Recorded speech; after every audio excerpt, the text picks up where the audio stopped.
عايز تخس او تزود عضل؟ تعالى اعلمك ازاي تحسب سعراتك الحراريه وتنظم اكلك بمثال بسيط. اول خطوه في اي نظام غذائي ايا كان هدفك تزيد عضل او تخس دهون، هو ان انت تعرف جسمك محتاج كام سعره حراريه في اليوم، او ما يسمى بالبي ام ار. وعلشان تحسب البي ام ار بتاعك قدامك ثلاث طرق: واحده بالموبايل اوتوماتيك، واحد واثنين مانيوال، واحده سهله وواحده صعبه. هنشرحهم كلهم. بالموبايل انت محتاج تكتب كالوريز كالكوليتور على جوجل وتدخل كل الداتا بتاعتك وهو يطلع لك الكالوريز بتاعتك.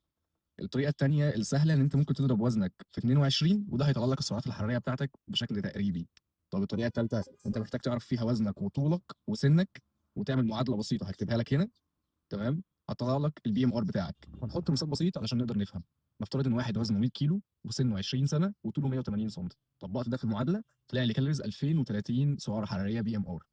ازاي بقى اعرف هو محتاج كام سعره حراريه للثبات في اليوم؟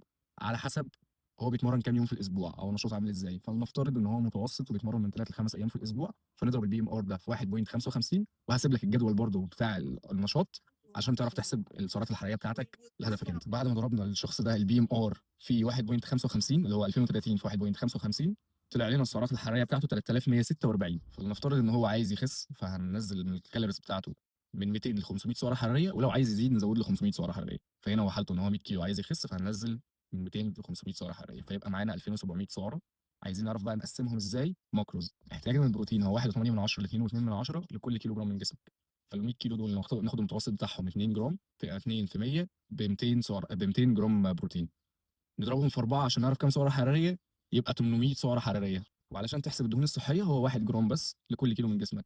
هو وزنه 100 كيلو يعني 100 جرام دهون صحيه. نضربهم في 9 يبقى كده 900 سعره حراريه. علشان نحسب الكارب بتاعنا نشوف المتبقي من الكالوريز قد ايه، فاحنا استخدمنا 800 سعره حراريه للبروتين، 900 سعره حراريه للفاتس، ناقص ال 2700 يبقى معانا 1000 سعره حراريه بالظبط. ال 1000 سعره حراريه دول نقسمهم على 4 طلع لنا 250 جرام كارب. كده انت عرفت تحسب البي ام ار بتاعك، تضربه في النشاط الاسبوعي بتاعك فيطلع لك الكالوريز، تعمل ديفست او تزود كالوريز علشان تزيد او تخس.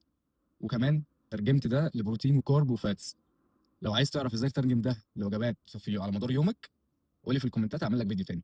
ولو انت على الله وما فهمتش اي حاجه خالص او مكبر دماغك من الموضوع ده ممكن تبعت لي على دي ام سي دايت بلان وانا هظبط لك الدايت بلان بتاعك. ولو انت معكش فلوس في اتنين فور فري هختارهم الاسبوع الجاي يكونوا عاملين كومنت ولايك وشير للستوري عاملين لي فيها منشن وهعمل لهم دايت بلان ببلاش.